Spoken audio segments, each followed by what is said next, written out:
This is the Ryder and Lisa replay. Brought to you by Southtown Hyundai. Check out the Southtown Hyundai Advantage at southtownhyundai.ca. Underrated, sitting cross-legged at work. I don't care if you have a professional job. You should be able to kick off your shoes and sit with your feet up on the chair. And you should have a chair that allows that to happen. See, you have arm rests. Yeah. So you couldn't even if you tried, whereas I don't. I just got one of those twisty chairs with... It's free. I could fall right off each side, right? So you mean like the pretzel, not just like one knee over the other? Like the full on, your feet are up. Yeah. Yeah. No, it's the best. I didn't know you were sitting like that. Always, every single morning. It's bad for varicose veins, blood flow for sure. You got to switch it up. You got to like move the one foot from the top and switch and put the other one on the top. Reverse pretzel. Man, you just pretty much listed off a music festival I'd love to go and see with fake bands.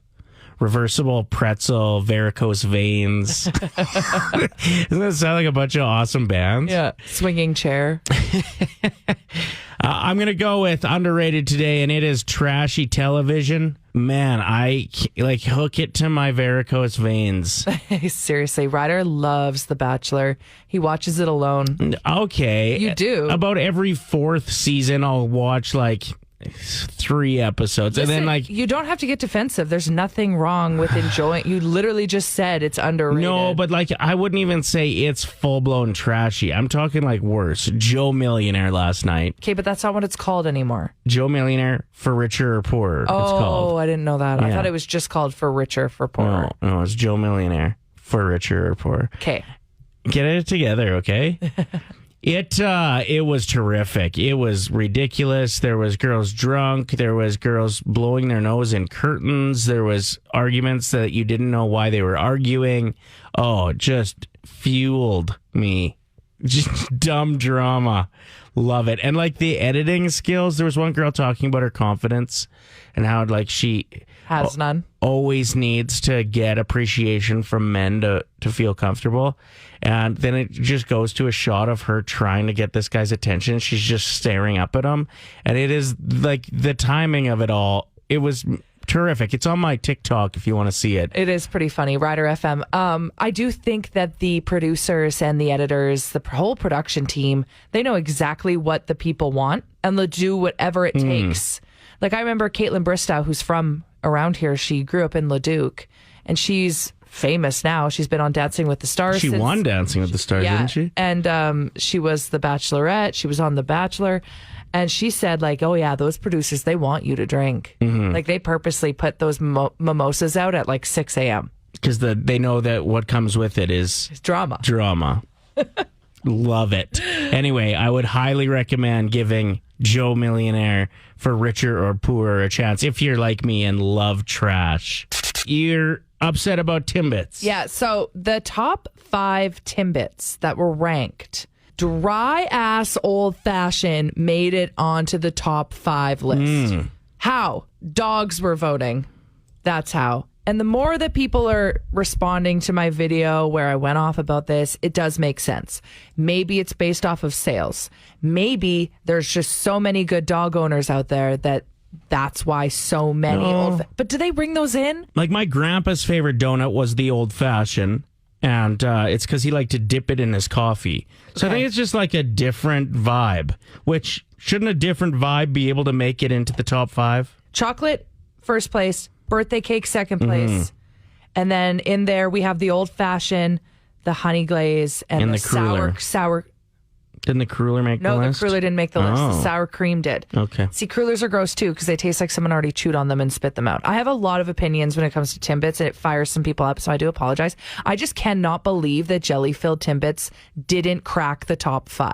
Well, I think they've been discontinued even. What do you mean? Well, I don't think most places carry them anymore. Absurd to me. They are hands down the best Timbit. Maybe they didn't put them on the list because they don't want people ordering them. Are they harder to make? Yeah, possibly. I mean, each one you have to fill with jelly. That seems like a lot of work for a 12-cent treat.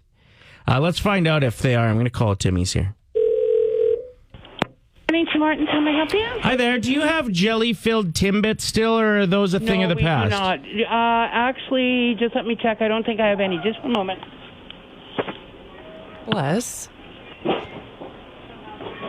So they still carry them sometimes. times they missed. They just sell out by 6:30 in the morning? Sorry about that. No, I don't carry those at this location. Oh, okay. Do you just like never carry them at your location?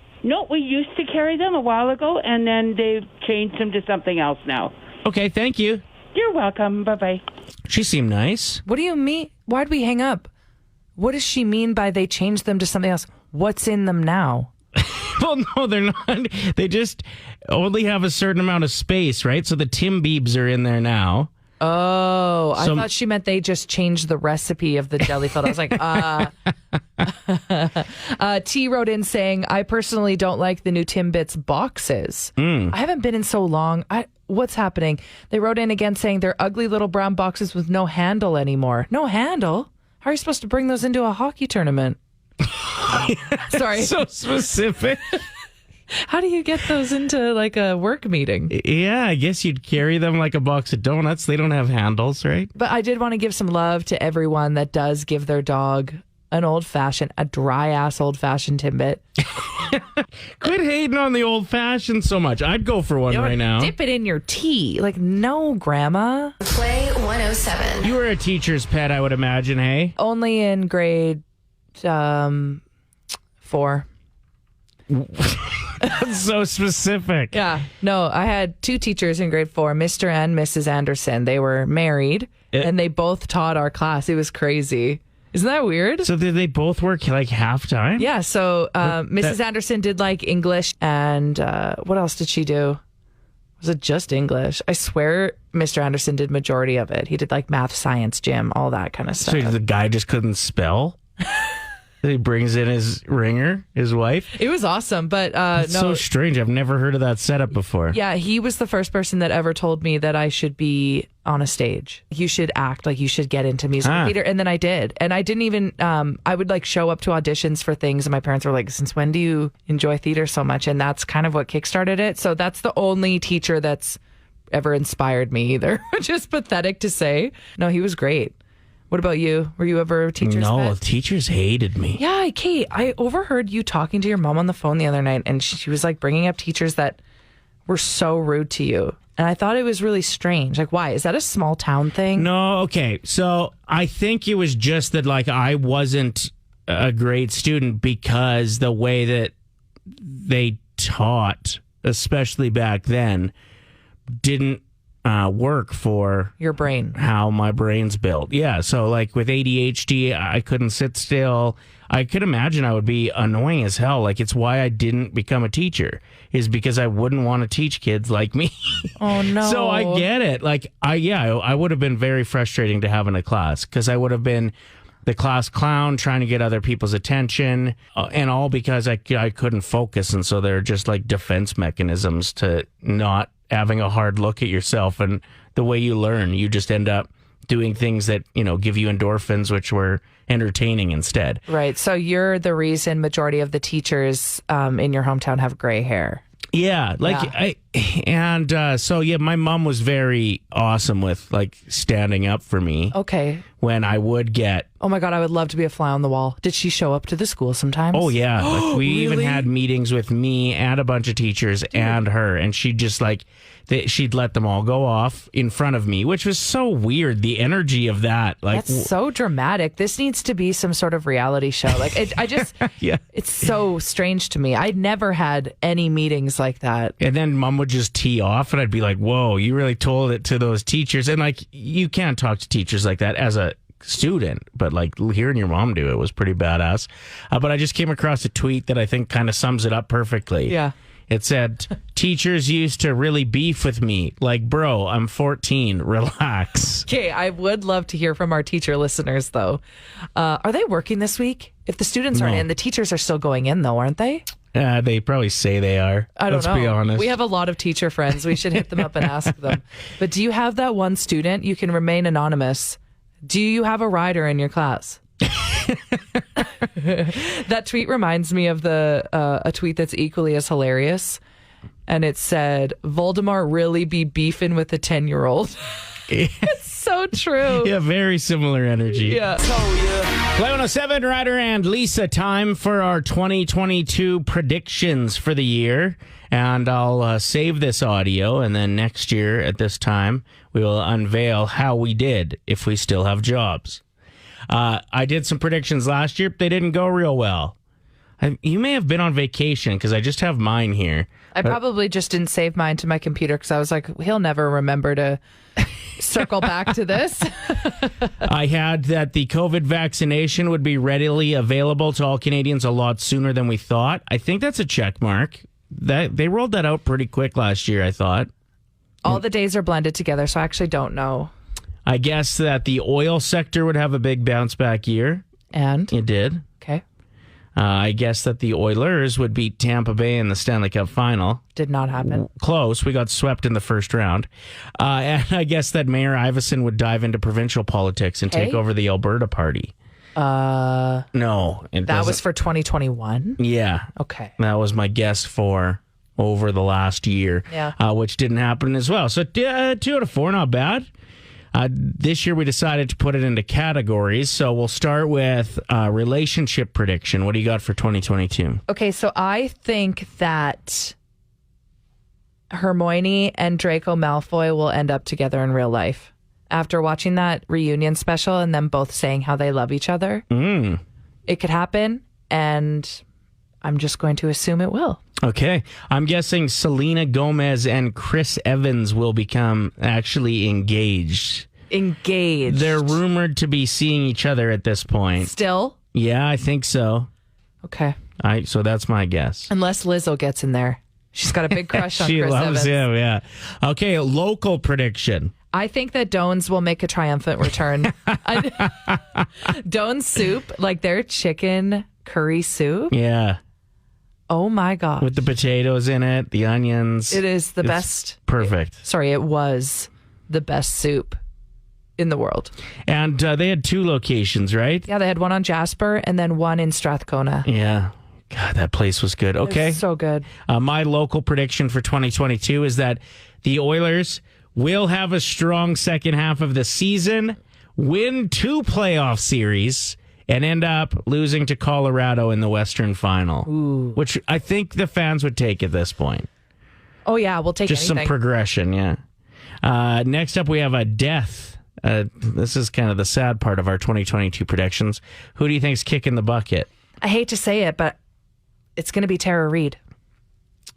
Tara Reid? Yeah, just feeling it. Okay. I'm going with Donnie Cheeseburgers. Who? Donald Trump. His diet. He constantly talks about how much he loves fast food. At his age, Coca-Cola. And he loves chugging the Cokes. Donnie Cheeseburger's gonna go. Okay. And last but not least, the last category, we are going to make predictions, bold predictions about each other for the next year. Would you like to go first? Sure. I think you're going to have a video go super viral, like 20 million plus views, and I'll be the victim in it somehow, where you're making fun of me, pranking me, hurting my feelings. You're going to feel like a real star. Just hurting me. Manifest. Okay, I think that you're going to start smoking again. What? Well, you're a quitter when it comes to quitting, so I could just see it happening. I'm coming up on 2 years. I know.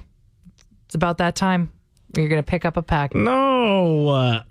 If you haven't got a chance to listen to the weekend playback with Gary James, give yourself that luxury this weekend. He is a legend in broadcasting in the city, and he throws down the countdown of songs from a specific year on this date every weekend. Yeah, so this weekend it's going to be the top 25 songs from that day back in 1996. And he does give a lot of cool information about things that happened in history, what actually happened in the world when it came to entertainment, politics. You learn a lot. Yeah, even in the tease of what was coming up this weekend, I figured out it was 1996 just based on all the things he was talking about. So he does the show at 10 a.m. on Saturdays and 6 p.m. on Sundays. So yeah, give it a listen. But it made me think about those tweets that seem to be going viral, where people will just say that it's a specific year and then they'll bring back a memory. Here's an example. This one went viral. It says, it's 1998. You have a Nintendo 64 with GoldenEye. You just ordered pizza with extra cheese. Your friends are coming over and you have 4 Rumble packs. You don't know it right now, but this is as good as life will ever get.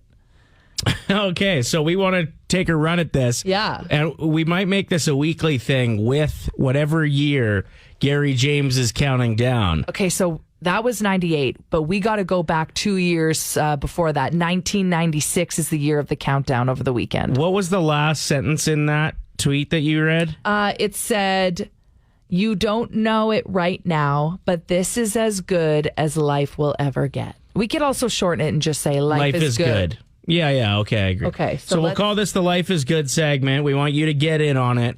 Just close your eyes, unless you're driving, and picture what's happening in your world in 1996. I'm very excited to hear different storylines because of different ages, right? Mm-hmm. So in 1996, I was 6. Let's hear it. Okay. The year is 1996. Your dad just filled the back of the van with camping gear and sleeping bags. You grab the pillow from your bed and dibs a spot in the back with your Sega Genesis. Celine Dion's tape is blaring, and the Igloo cooler is stacked with Coca-Colas and Bugles. Life is good. Nice. Now, I wasn't being specific with the time of year. I just went like 1996 in general, if you're confused why I'd be going camping in January. I was picturing it like a July morning. Okay. And I believe you wouldn't have packed your Sega Genesis. Why not? Well, because then you would have had to pack the TV as well. What am I thinking of? What was the handheld black one with buttons on both sides and you could play Sonic the Hedgehog? Sega Game Gear. Thank you. You're welcome. My apologies. No problem. You were 6. It was a long time. We're not going to hold you accountable. You were 6. Okay, I would have been 13 or 14 in 1996. Here's mine. Okay. The year is 1996. It's Friday night. Your bros are coming over for a sleepover. You'll have a snowball fight and get hit in the face with an ice ball. You'll cry, and your friends will get awkward. You go inside and watch Beavis and Butthead on Much Music. Nice. There's a hockey tournament tomorrow. Life is good. Ooh, that's so good. See, I didn't have brothers, so I can't relate, but I could totally picture that being the case for you as a teenager. Yeah, it was pretty lit, especially that I was always the one crying. We already got one in here on the text line at 780-784-7107. Yes, we want to hear from you. What were you doing in 1996? Damon sounds like he would have been in his late teens. The year is 1996. Your best friend's brother boots for you. Ooh, yeah. 12 Molson Canadian bottles. You head to a bush party. You make out with the girl you like from your science class. Life is good. Oh, that's a good one. It. Dana texted in, first-time texter. Thank you for listening. Means a lot. And contributing to the show. It'd be so boring without our listeners. It says, it's 1996. I'm waiting in line to get into Ezzy's. Rocking new Calvin Klein overalls. Excited to get inside and drink $4 pony jugs of vodka slime and dance while smoking cigarettes. Life is good. And trying to avoid getting burnt on the dance floor. I remember that. Jessica said, it's 1996. I'm 5 years old. It's the middle of the night. My siblings and I were woken up in the early hours, surprised with a Disney trip. We're leaving right away. We rush out of bed, grab our blankets and pillows for the plane. We were so excited. Then Dad starts stressing us out with manic airport behavior. Once we're on the plane, ready for takeoff, we get out our coloring books and pencil crayons and start drawing and talking about all the fun we're going to do in Disney. Best family holiday ever. Life was good. Awesome. Yeah. The year is 1996, Kate. A random Wednesday. Your best friend is working late, so you pick her up and you head to Berry Tees because ladies' night. Malibu sunrises and DJ Dino, here I come. Life is good. Yeah. Amazing. Where is your friend working late? Do you remember? We both managed the Gateway Theater on the south side. And we both were roommates. We lived just off of White Ave. So I would go pick her up and then we'd go to Berry Tees. Heck yeah. Unlimited popcorn. It was amazing. You bet. Yes, all the popcorn. Wait, they had unlimited popcorn at Berry Teas? No. At the movie theater. If you manage a movie theater, you're just eating popcorn all day, every day. Okay, I was going to say that's kind of a weird thing at like a nightclub. I actually can't imagine Kate's hangover is after all that salt intake before going to the bar. Yeah. Let's hope that she's also hydrating. Wouldn't be good. Nikki wrote in, the year is 1996. Again, we're asking you to finish the sentence, in case you're a little bit confused. I'm 10 years old. It's a Friday night. I'm having a sleepover with my friends. We're playing Dream Phone and eating pizza. Life is good. Okay, Eric says the year is 1996. Trying to dress warm enough to walk from the U of A campus to Bar Hop on White Ave. Coldest part of my body is my bum because my jeans were hanging below them. Thought I was cool. I was just cold. $20 budget for the night was good enough until you stopped for food on the way home. Life was good. $20. Crazy. Paul says the year's 1996. It's my senior year, dating the prettiest girl at Ernest Manning High School, in my opinion. Working part-time, playing ball, lunchtime beers at the pub next door, afternoons in mechanics. I'm going to bootlegger. Cotton Eye Joe is playing at the back alley every weekend. Varsity Blues is in the VCR. The girls got Aqua on repeat in the car. I'm pulling off torn jeans and a tie with a vest, still telling everyone what an awesome concert Meatloaf was a year later. Wow, that one painted a picture. Yeah. This is good. I think we might keep this around. And the reason we brought up 1996, of course, is because Gary James hosts the Weekend Playback this weekend, where they look at this weekend in 1996 and count it down. So catch those vibes tomorrow morning at 10 and Sunday evening at 6. Have you ever had an overprotective parent or been one when it comes to the dating scene and meeting the new love interest? 780-784-7107 is our number. We got a text from Melissa. It says, I was in grade 12 and a plus-size gal. I have been all my life, but one of our town's team hockey players was interested in me, and we started seeing each other. I was finally climbing the social ladder. Hallelujah. One night he came over. We were watching a movie. My little brother Kyle was hanging out with us, and my mom came into the living room and said, Dad and I were just debating circumcision since there are some new studies about this topic. Kyle, do you remember being circumcised? I wanted to die. My social ladder climb halted instantly. I couldn't wait to get out of that town after that debacle. Oh, the shame. See, it's the families that are too comfortable with each other. Yeah. Mom just rolling in and talking about that with your brother in front of your love interest. It might be more effective, yeah. Mortifying. The text that we got from Randy says, I feel like solid dad jokes make boys that come around my daughters more uncomfortable than being mean or threatening. Love to watch them pretend to laugh. Even I know my jokes aren't funny. Love it. The reason we talk about this is Gordon Ramsay he would be an intimidating father-in-law. I thought not, though, because I thought that's all just an act and he's actually a sweetheart. But the guys that come around wouldn't know that. All they'd know is they watched Hell's Kitchen. Right. They know he can put it on too. So this is his story with his daughter. I did something really bad last week. Megan started seeing her ex-boyfriend again, and his name's Byron. And he was okay to begin with, a little bit wet, a little bit sort of, you want a man to date your daughter, and he was just a little bit pathetic. I kid you not, I found out his telephone number, so I waited to find out when they're having dinner together, and I FaceTimed him. Well, he sort of answered the phone, this thing was shaking. I said, Byron, it's me, not your future father-in-law, you little And Megan leant over and pushed and cut me off, which was so rude. I love that he says that was rude. Clara says, I'm the daughter of an overprotective father. My dad used to make meals full of garlic. I love garlic. Before parties when I was a teenager. It wasn't until years later I realized I probably reeked like garlic at all the high school parties that I went to. Oh, no. That is hilarious. That's great. Now, my dad wasn't too bad. 3 daughters. 3 daughters, though. So by the time it came to you, he just gave up. He probably hated it. Right. For sure. But you're a dad.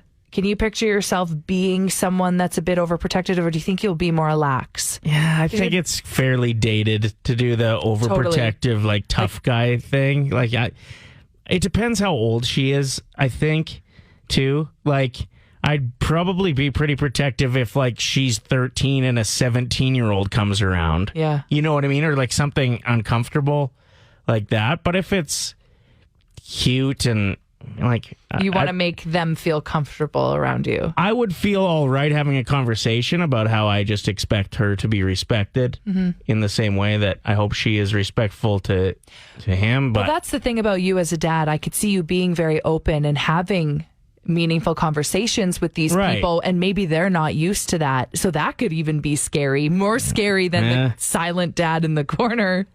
this, like this one, Liz just texted in, my dad shaved off his mustache before my boyfriend came over for the first time. My mom brought it up at dinner about why he got rid of his stash. He said he always shaves it after killing someone. Okay. Awesome.